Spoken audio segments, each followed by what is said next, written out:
Hello, नमस्कार. स्वागत आहे तुमचं माझ्या मराठी कथा या यूट्यूब चॅनलमध्ये. चला तर मग कथेला सुरुवात करूया. मागील भागात ती संध्याकाळ माझ्या आयुष्यातील सर्वात महत्त्वाची होती. आता माझ्या आयुष्यात बाजार आहे, पण फक्त एक जागा म्हणून माझ्या मनातल्या बाजारने आता जागा सोडली आहे. मी आणि संध्या मिळून जगण्याची एक नवीन सुरुवात करू. ती स्वप्न पाहते आणि मी तिला साथ देते. कारण मला माहिती आहे की मी एकटी नाही, माझ्यासोबत माझी मैत्रीण आहे आणि माझ्या आतमध्ये असलेली निशा अजून जिवंत आहे. माझ्या कथेतील बाजार हे फक्त ठिकाण नाही जिथे देहाचा व्यापार होतो. तो निशाच्या आयुष्यातील भावनांचा एक असा बाजार आहे जिथे तिच्या भावनांची किंमत लावली जाते. तिचं हसणं, तिचं रडणं, तिची शांतता आणि तिच्या वेदना हे सारं काही तिच्या ग्राहकांच्या मर्जीवर अवलंबून आहे. तिचं रडणं, तिचं हसणं, तिची शांतता आणि त्यांच्या वेदना हे सारं काही तिच्या ग्राहकाच्या मर्जीवर अवलंबून आहे. निशाच्या चेहऱ्यावरचं हसू खरं नाही, हे हसू विकत घेतलं जातं. ग्राहकासमोर तिला हसावंच लागतं, गप्पा माराव्याच लागतात, कारण हे सारं तिच्या देहाच्या किमतीचा भाग आहे. पण आतून तिच्या मनाला फक्त वेदना होते. ती हसते कारण तिला माहीत आहे की जर ती हसली नाही तर ग्राहक नाराज होतील आणि तिला त्रास होईल. हे हसू तिच्या वेदनेला झाकण्यासाठी वापरलं जातं. निशा आता रडत नाही, तिने अश्रू कधीच विकले नाहीत.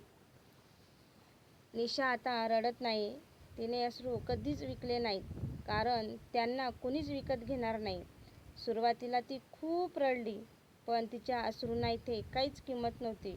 उलट तिच्या अश्रूमुळे तिला अधिक त्रास झाला. त्यामुळे तिने रडणं बंद केलं.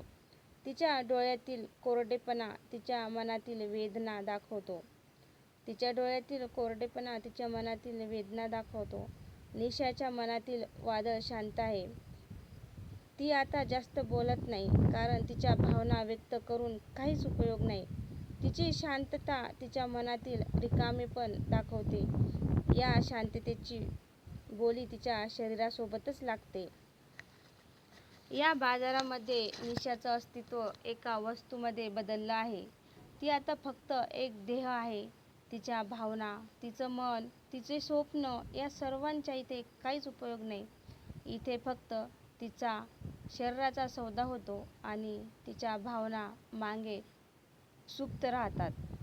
या प्रकारे बाजार हा शब्द फक्त एका जागेसाठी नाही, तर निशाच्या आयुष्यातील भावनांचा एक बाजार बनला आहे, जिथे तिच्या आत्मसन्मानाची, तिच्या स्वप्नांची आणि तिच्या भावनांची रोज किंमत ठरवली जाते. रात्रीचा काळोख वाढत होता आणि त्यासोबतच माझ्या आतला आवाज अधिक स्पष्ट होत होता. तो आवाज माझ्या मनातील वेदनेचा, माझ्या हरवलेल्या स्वप्नांचा आणि माझ्या आत दडलेल्या खऱ्या निशांचा होता. आता मला जाणीव झाली होती की मी बाहेरून कितीही हसले तरी माझ्या आत एक वादळ आहे, जे मला शांत बसू देत नाही. एका रात्री एक ग्राहक माझ्याकडे आला. तो म्हातारा होता आणि त्याने दारू प्यायली होती. त्याच्या चेहऱ्यावर घाणेरडे हास्य होतं. तो माझ्याजवळ आला आणि त्याने माझा हात पकडला. त्या क्षणी मला माझ्या लहानपणीची आठवण झाली.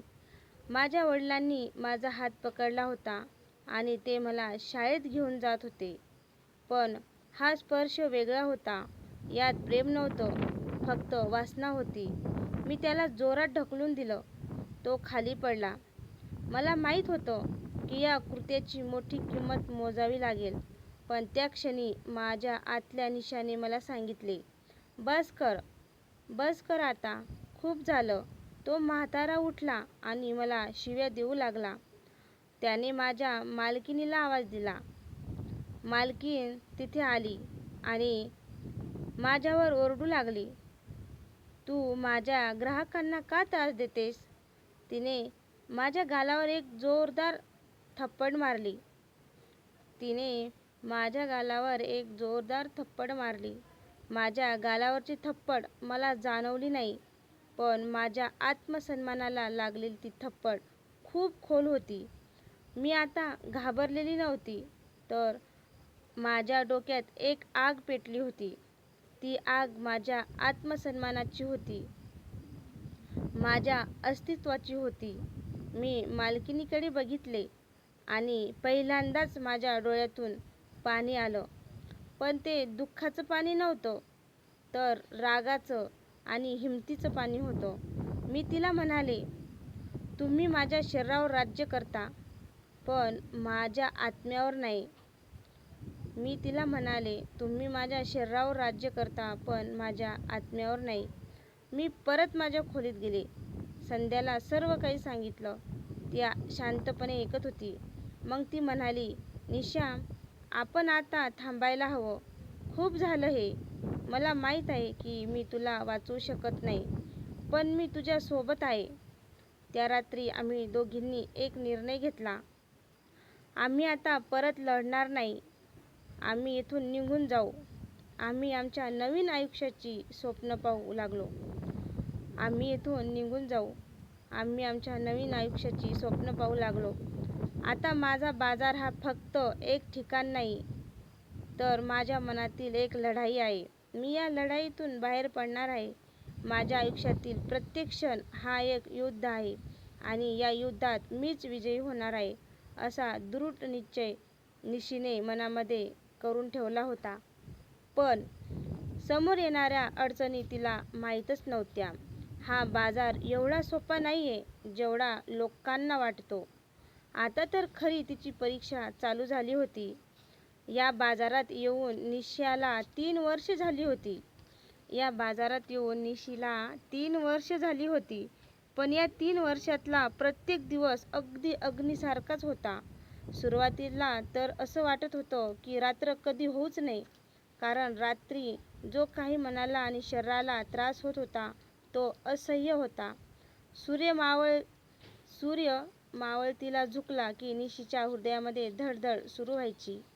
या नरक यातना सहन करण्याची तिच्यामध्ये ताकदच राहिली नव्हती. या नरक यातना सहन करण्यासाठी तिच्यामध्ये ताकदच राहिली नव्हती. पण गावी सांगितलं होतं की एका चांगल्या ठिकाणी काम करते म्हणून. आता हे काम सोडणं कठीण होतं. या 3 वर्षात निशी गावाला एकदाही गेली नाही. डोंगराच्या कपारीतलं हिरवळीने भरलेलं गाव आता थोडंसं अंधक झालं होतं. या 3 वर्षाचा मोठा पल्ला गाठणं एवढं सोपं नव्हतं आणि या बाजारात ठामपणे राहणं तेही एवढं सोपं नव्हतं. त्या गावाच्या अंधक झालेल्या गोष्टी आता तिने मागे सोडून दिल्या होत्या. गावाकडून कधी-कधी एखादा फोन येत होता. महिन्याच्या वेळोवेळी पैसे घरी पोहोचल्यामुळे प्रत्येकाला वाटत होतं की निश्चित काहीतरी चांगलं काम करते. पण इथे शरीराची झालेली झीज कोणालाच कळत नव्हती. या मोठ्या प्रवासातला पहिला टप्पा तर आता सुरू झाला होता.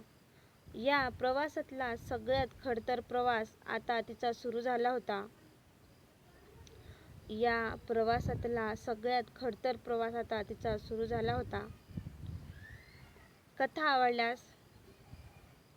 आवडल्यास लाईक, कमेंट, शेअर करायला विसरू नका. तसंच चॅनलवर कोणी नवीन असेल तर चॅनलला सबस्क्राईब करा. आणि हो, पुढील भाग नक्की वाचा आणि कमेंट नक्की करा आणि कथेला प्रोत्साहन नक्की द्या. बघू